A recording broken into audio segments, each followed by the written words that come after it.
Alright, magandang gabi po sa inyong lahat mga kababayan. Batang Maynila to it's.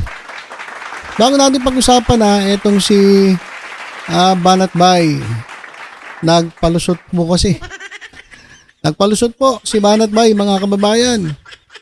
Dahil nga po dun sa issue kay Isko Moreno. Di ba na-interview si Yorme dyan sa kanilang programang Vox Populi. Ay hindi, Vox Populi pala. Vox Populi. Pasensya na po Tao lang. So doon sa Vox Populi na ang nag-interview kay Isko ay mga banateros, ang nangyari po doon, lahat po ng kanilang tanong na tila ba parang gusto nilang mangyari ay banata ni Isko Moreno, etong si Presidente Bongbong Marcos, sila po ay nabigo. Kasi ang nangyari mga kababayan, doon sa buong interview na halos 1 oras mahigit, ang lumabas, ipinagtatanggol.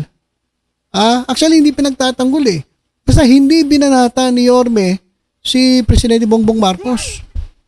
Kasi ina-expect talaga ng banateros na doon sa mga tanong nila, mga leading questions, mabanata ni Yorme si PBBM. Pero hindi nangyari. At yung gusto nilang isa pang mangyari na purihin si Sara Duterte ni Isko Moreno ay hindi rin po nangyari. So nasupalpal po. Nasupalpal etong banateros. Pero hindi yan matanggap ni Banat Bay. Nagpalusot. Nagpalusot etong tulonggis na to. Pero bago yan mga kababayan, meron lang akong update. Ito pong si Ejercito ay nanawagan na kay De La Rosa to voluntary stop receiving salary and allowances. Malangaya kasi naman nakapal na mukha Pero 4 na buwan na ata, hindi nagpapakita si Bato De La Rosa pero tuloy-tuloy pa rin ang pagtanggap ng kanyang sweldo at allowances. Sweldo magkano lang? 300,000. Yung allowances ang malaki mga kababayan. Yung allowances ng isang senador, ang balita, may naringgan ako ang sabi, umaabot ang 1.5 million kada buwan. So kulang-kulang 2 milyon ang kinikita ng isang senador. Kasama na ang sweldo, basic salary, at ang mga allowances. So ganun po katindi ang kita ng isang senador kada buwan. So siguro napansin na ni Ejercito, ni JB Ejercito. Teka, parang lugi ata tayo. Lugi ata tayo. Langaya tayo, pasok ng pasok. Nagtatrabaho tayo. Tapos ito si Bato De La Rosa kompleto, tuloy-tuloy ang sahod, tuloy-tuloy ang allowance. Hindi naman pumapasok, hindi nagpapakita, nagtatago. So sabi siguro ni Ejercito, parang lugi kami. Tagal-tagal na sinasabi sa inyo Ngayon lang kayo natauhan. So ito, nanawagan na si Ejercito kay De La Rosa. Ang kapal na mukha mo, Bato De La Rosa. Mag-voluntary ka na. Ikaw na mag-volunteer. Sabihin mo na huwag ka nang tumanggap ng sweldo at allowances. Dahil kawawa po ang taong bayan. Nahihiya kami sa iyo. Ang mga ordinaryong manggagawa, umabsent, walang sweldo. Ang mga ordinaryong manggagawa kapag na-late, may kaltas. Alam nyo ba na yung iba, 30 minutes malate, half day ka na. Kahit nagtatrabaho ka na ng simula, sabi mo, kung alas 8 pasok mo, na late ka, 8:30, half day ka na. Kahit ikaw ay nagtatrabaho ng 8:30 hanggang alas 12, hindi na yun, wala nang bayad yun. Ang babayaran lang sa'yo, half day. Tapos, itong senador na to, yung makapal na mukha ng senador, sumisweldo, ang laki pa ng allowance, walang ginagawa. So tama lang itong panawagan ni JB Ejercito. Pero matagal na dapat ito Sabi nga ni Llamas, it took them long enough to echo the people's sentiment. Matagal akong nanawagan ng taong bayan ng ganyan. Pero sabi nga ni sabi ni Amy Marcos, hindi pwedeng no work, no pay. Langya talaga Ang kapal. Ang kakapal, pati yung nagtatanggol kay De La Rosa, ang kakapal na mukha ninyo. Matitindi kayo. So maganda to panawagan na to. Sana De La Rosa, bawas-bawasan mo yung kakapalan ng mukha mo. At mag-volunteer ka na, voluntary stop ang pagtanggap mo ng sweldo at allowances. Kawawa naman kami, kawawa ang taong bayan sa'yo. Kapal na mukha mo. Diba? Walang hiya eh. Diba? Ikaw kung meron kang hiya, hindi ka natatanggap, hindi ka nagtatrabaho eh. Pero matibay to. Matibay ka, Bato de la Rosa. So ayan mga kababayan, isa po sa update natin. At pangalawa, ito po si itong si political blogger Lovely Granada. Alam niyo sa totoo lang, ito si Lovely Granada, nilait-lait ito ni Banat Bay. Mamaya paririnig ko sa inyo yung sinabi ni Banat Bay tungkol dito. Kasi bakit daw ini-interview ng mga media etong mga vlogger na konti lang daw ang followers. Ilan ba followers nito ni Lovely Granada? Bakit hindi niyo raw interviewin si Banat Bay na milyon ang followers? Bakit ka naman interviewin? Sino ka ba?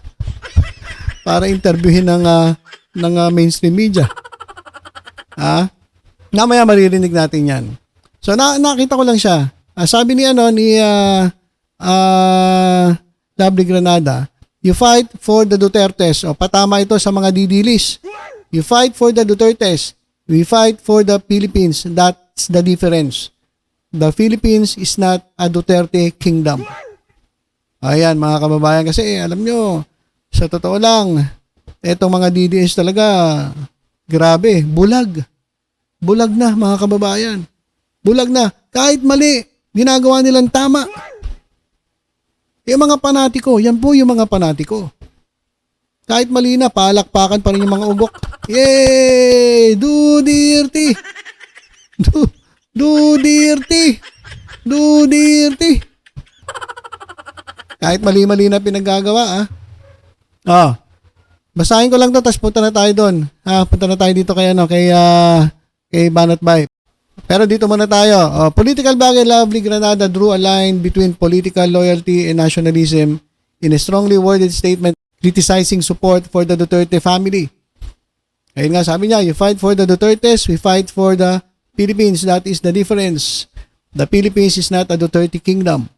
Hanggat may boses gagamitin para isigaw, buhay ang Pilipinas.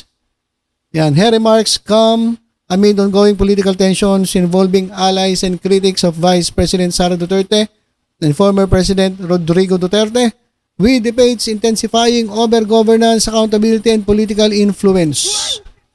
Granada emphasized that public discourse should remain focused on national interest rather than the allegiance to political families. Pero wala tayong magagawa, mga panatiko, mga DDS eh. Kapag may issue nga, ang sagot nila, hindi doon sa issue eh. Ad hominem palagi eh. Babanatan ka, titirahin yung itsura mo, mahaba-baba mo, pangu ka. Ay na mga ibabanat ang mga DDS eh. Hindi nila pag-uusapan yung issue. Ganun sila.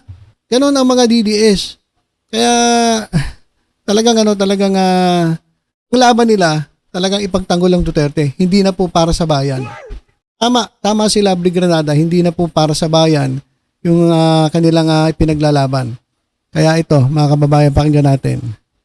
Ito kasing si Banat Bay at yung mga banateros ay napahiya po.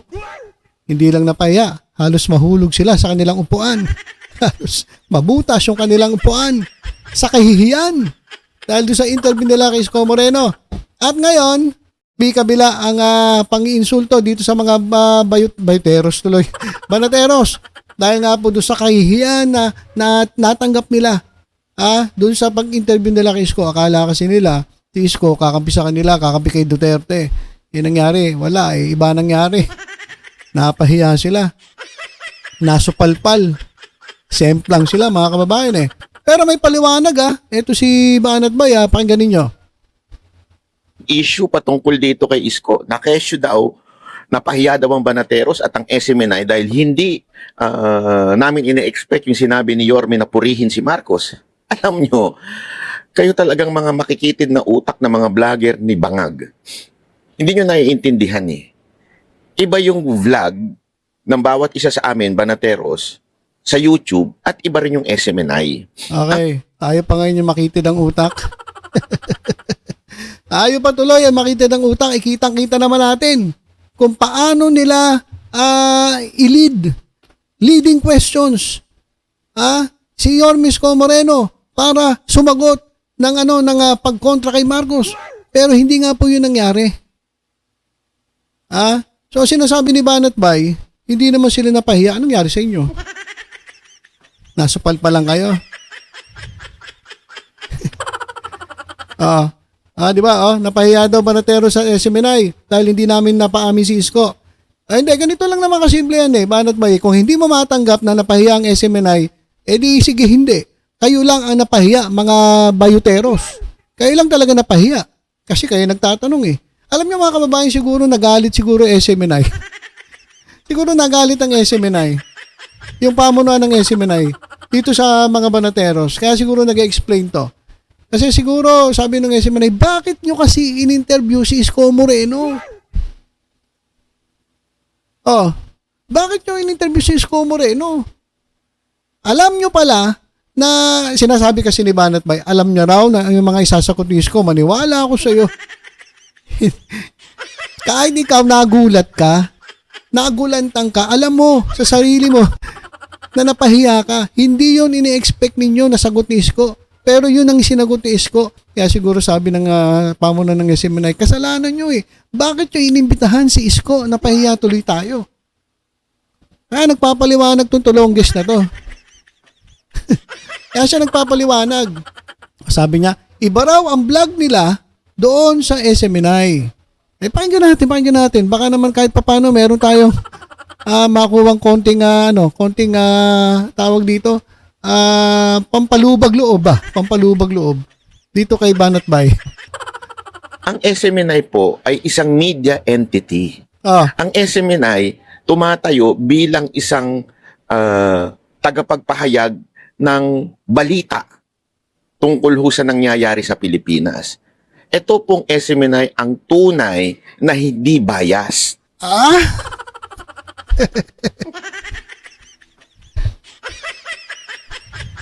Anak ng teteng, hindi raw bias ang SMNI? Ano tawag mo dun? Pinaglolo ko talaga tayo natin ni Banat Bay Hindi raw bias ang SMNI. Nakalimutan mo na ata yung sinabi mo Na pinagtatawanan ka lang ni Isko Ito, papakita ko Nakalimutan mo ata to Banat Bay Ay, ito Banat Bay, baka nakalimutan mo to.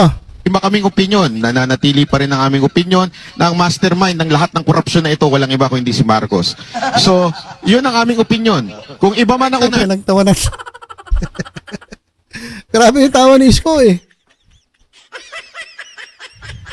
Ang opinyon niya raw para sa kanila yung mga miyembro ng Banateros, ang mastermind daw ay si Marcos sa lahat ng nangyaring nakawan dito sa bansa. Anong sagot ni Yorme? Grabing halakhak. Opinyon ni Yorme. Tama. Opinyon niya yun. Ang aming opinyon. Kung iba kaming opinyon, nananatili pa rin ang aming opinyon na ang mastermind ng lahat ng korupsyon na ito, walang iba kundi si Marcos. Diyan sa sinasabi mo, hindi ba bias yan? Ano Banat Bay? Hindi bias yan? Hindi kayo bias yan sa SMNI? Na wala pa kayo napapatunayan, sinasabi nyo na ang mastermind si PBBM. Ang hirap sa inyo mga Banateros mga bayuteros nga tawag sa inyo ng iba Si Alfred de Guzman, bayuteros tawag sa inyo. Sinasabi nyo mastermind si Pangulong Bongbong Marcos, bakit hindi nyo sampahan ng kaso? Bakit hanggang ngayon walang kaso? Dahil wala kayong ebidensya. Wala kayong resibo. Ang sabi ni Yorme, sabi, chismis lang yan. Chismis lang yan. Banat Bay, makinig ka kay Yorme. Bakit yung in-interview si Yorme kung hindi nyo naman siya paniniwalaan? Ano raw yun? Opinion ni Yorme. At yung opinion nila, hindi magbabago kahit sinabi ni Yorme na chismis lang yung sinasangkot si PBBM diyan sa bilang mastermind sa sa anomalya. Hindi pa rin nagbabago. Para sa kanila si Marcos pa rin ang mastermind. Hindi ba bias yan? Tinawanan ka nga ni Yorme. Nagtanong niya si Jay Guevara. Si Jay Guevara iyak. Paano supalpal? Chismis lang yan eh. Chismis nyo lang eh. Alinaw-linaw na sinasabi mo, Banat Bay. Sabi niya, hindi raw sila bias dyan sa SMNI. Iba kaming opinyon, nananatili pa rin ang aming opinyon na ang mastermind ng lahat ng korupsyon na ito, walang iba kundi si Marcos. So, yun ang aming opinyon. Yan, Kung iba man ang opinyon, ang ganda ng tawa ni Yorme. Yung pilit mo pinapakita na matalino ka pero legit na lata ka. Nagbida-bida pero kitang-kita na payang-payak sa sarili niyong programa. Ayan po si Banat Bay. Ang sabi niya, si Marcos daw ang mastermind. Kahit walang resibo, walang ebidensya. Nagpakita na ba kayo resibo? Ebidensya? Na nagtuturo kay Pangulong Bongbong Marcos. Kaya nga sabi ni Yorme, chismis lang yan. Wala namang ebidensya na magtutusok kay Presidente. Saka ba't hindi kayo maglabas sa ebidensya? Ba't hindi demanda ang Presidente? Puro lang kayo dakdak, puro lang kayo paninira kasi nga gusto nyo kay Sara Duterte. Si Sara Duterte gusto nyo maging Presidente para paldo. Para paldo. Di ba? Ang daming dumidikit kay Sara Duterte. Isa na si Buangson o si yung Buang. Dikit na dikit kay Sara kahit inaaway na nito Pasio dahil akala nila sigurado sure win daw si Sara Duterte. Kaya kahit mali-mali na ang pinaggagawa, palakpakan pa rin sila dahil umaasa sila pag nanalo si Sara Duterte. Nako, secretary. Pabibigyan akong posisyon dyan. Direktor ng isang ahensya.